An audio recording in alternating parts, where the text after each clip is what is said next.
নমস্কাৰ, সকলোৰে খবৰ নিশ্চয় ভাল আৰু মোৰো ভালে আছোঁ। তো আজি আমি আলোচনা কৰিম যে আসাম পুলিচৰ কেইটামান পোষ্টৰ বিষয়ে।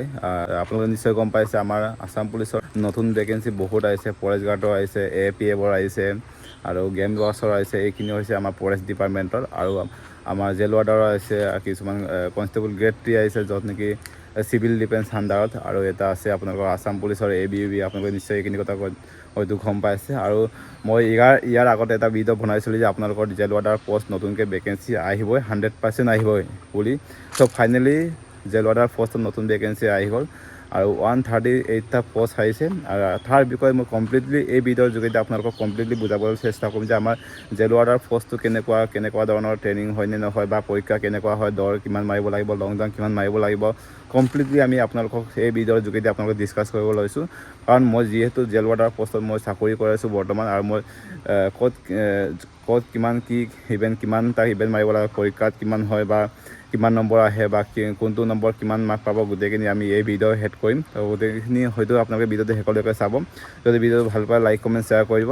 আমি পোনপ্ৰথমে এতিয়া ৰানিঙৰ পৰা ষ্টাৰ্ট কৰোঁ, যিহেতু আমাৰ প্ৰথমতে আমাৰ ফিজিকেলৰ পৰা আৰম্ভ হয়। সকলোৱে এইখিনি কথা হয়তো গম পাইছে। আমাৰ প্ৰথমতে ফিজিকেল হয়, আমাৰ য'ত নেকি নিজৰ ডিষ্ট্ৰিক্টত হয়তো ফিজিকেল আৰম্ভ হ'ব। আমাৰ এপ্লাই যিহেতু শেষ হোৱাৰ লগে লগে, যিহেতু আপোনালোকে এইখিনি কথা হয়তো গম পাইছে, আপোনালোকে প্ৰেক্টিচ কৰি থাকক এতিয়াৰ পৰা। যিহেতু বহু ল'ৰা ছোৱালী হয়তো মোক সুধি আছে, দাদা আমাৰ ফিজিকেলত কিমান হ'ব, 1600 মিটাৰ হ'বনে, 3200 মিটাৰ হ'বনে, তো এইবিলাক কমেণ্ট কৰি আছে। যিহেতু আমাৰ জেল ৱাৰ্ডাৰ পষ্টটো হৈছে ৰানিং টু ফিজিকেলত হয়, আমাৰ 1600 মিটাৰ হয়।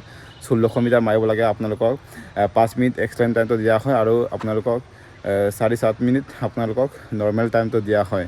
এইখিনি কথা হয়তো আপোনালোকে নিশ্চয় গম পাইছে। আৰু আপোনালোকে আৰু এটা কথা মনত ৰাখিব যে আমাৰ তাত চিন আপ নাই, ABUBৰ নিচিনাকৈ। তাত চিন আপ মাৰিব লাগে একো নাই। আপোনালোকৰ অকল দুটা ইভেণ্ট হ'ব। আপোনালোকৰ ৰানিংটো 1600 মিটাৰ হ'ব, আৰু আপোনালোকৰ লং জাম্পটো 4.16 ফুট এক্সেলেণ্ট মাৰিব লাগিব ল'ৰাসকলে দেই। আৰু ছোৱালীসকলৰ কাৰণে 700 মিটাৰ হ'ব, ফেমেলৰ ৰানিঙৰ কাৰণে 700 মিটাৰ হ'ব ফেমেলৰ কাৰণে। আৰু লং জাম্পটো আপোনালোকে 13.5 ফুট এনেকুৱা মাৰিব লাগিব ছোৱালীসকলে। আৰু যিহেতু তাত পৰীক্ষাখিনি গোটেইখিনি হয়তো এটা কম্বাইন এক্সাম হিচাপে পতা হ'ব। যেতিয়া কম্বাইন এক্সাম হিচাপে যদি পতা হয়, তেতিয়াহ'লে আপোনালোকৰ কি হ'ব, তেতিয়াহ'লে আপোনালোকৰ গোটেই এক্সামখিনি মানে আপোনালোকৰ মানে 100টা কুৱেশ্যন আহিব 50 মাৰ্কৰ। মানে এটা কুৱেশ্যনত হাফ মাৰ্ক থাকে, যে দুটা কুৱেশ্যনত 1 মাৰ্ক থাকে। আপোনালোকৰ এনেকুৱা হ'ব। তাৰমানে আপোনালোকৰ 100টা কুৱেশ্যন আহিব, মাল্টিপল চইচ কুৱেশ্যন আহিব। আপোনালোকৰ 4টা লেংগুৱেজত আহিব, আছামিজ, ইংৰাজী, বেংগলী, আৰু আপোনালোকৰ বড়ো ভাষাত আহিব। সেইখিনি হয়তো গম পাইছে। 4টা লেংগুৱেজত আপোনালোকৰ এক্সামত আহিব। আৰু আপোনালোকৰ তাতে NCC মাৰ্ক হেড আছে। আপোনালোকৰ যদি NCC কোৱালিফিকেশ্যন আছে, আপোনালোকে তাতে আপোনালোকৰ কি হ'ব, আপোনালোকৰ 5 মাৰ্ক প্লাছ কৰি দিয়া হ'ব। যদি আপোনালোকৰ B চাৰ্টিফিকেট আছে, আপোনালোকৰ 3 মাৰ্ক পোৱা হ'ব। যদি আপোনালোকৰ A চাৰ্টিফিকেট আছে, আপোনালোকৰ 2 মাৰ্ক পাব। সেইখিনি কথা হয়তো আপোনালোকে মনত ৰাখিব।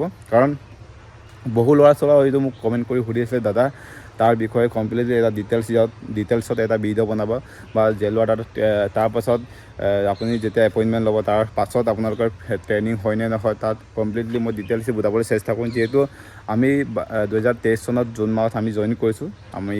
আমাৰ বেছিক ট্ৰেইনিং এনেকুৱাকৈ নাছিলে। চ' আমাৰ য'ত আমি জইনিং কৰিছিলোঁ, তাতে মানে কেইটামান যোনটো জেলত তেওঁলোকে হয়তো বেটেলিয়ানক মানে পষ্টিং মানে ডিউটি মাৰিব দিয়ে, তেওঁলোকক মানে আমাক কেইটামান বেছিক ট্ৰেইনিং, মানে এনেকুৱা বেছিক ট্ৰেইনিং বুলিয়ে ক'ব লাগিব। সাৱধান বিশ্ৰাম, এনেকৈ অফিচাৰৰ ওচৰত গ'লে কেনেকৈ সাৱধান মাৰি চেলুট কৰিব লাগে, সেইখিনি হয়তো আমাক শিকাইছিলে। আৰু আপোনালোকৰ এনেকৈ ট্ৰেইনিং বুলি নাই আৰু বেলেগকৈ, আৰু এইটোৱে কয় বেছিক ট্ৰেইনিং বুলি। সাৱধান বিশ্ৰাম, চেলুটবিলাক শিকাইছিলে, আৰু কেনেকৈ অফিচাৰ লগত বা কেনেকৈ চেলুট কৰিব লাগে, কেনেকৈ কি কৰিব লাগে, গোটেইখিনি হয়তো শিকাইছিলে।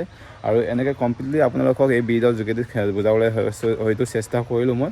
আৰু যদি আপোনালোকে বুজি নাপায়, মোক কমেণ্ট কৰি সুধিবা। যোনটোত কেনেকৈ বুজি নাপায় আপোনালোকে কমেণ্টত সুধিবা। আৰু ইভেণ্টখিনি এতিয়াই 2টা ইভেণ্ট হ'ব, লং জাম্প আৰু ৰানিংটো, আৰু বাকী ইভেণ্ট এনেকৈ হোৱা নাই। তো আপোনালোকে যদি ভিডিঅ'টো ভাল পায় লাইক কমেণ্ট শ্বেয়াৰ কৰি দিব। নতুনকৈ চেনেলটোত আহিছে, ছাবস্ক্ৰাইব কৰি দিব।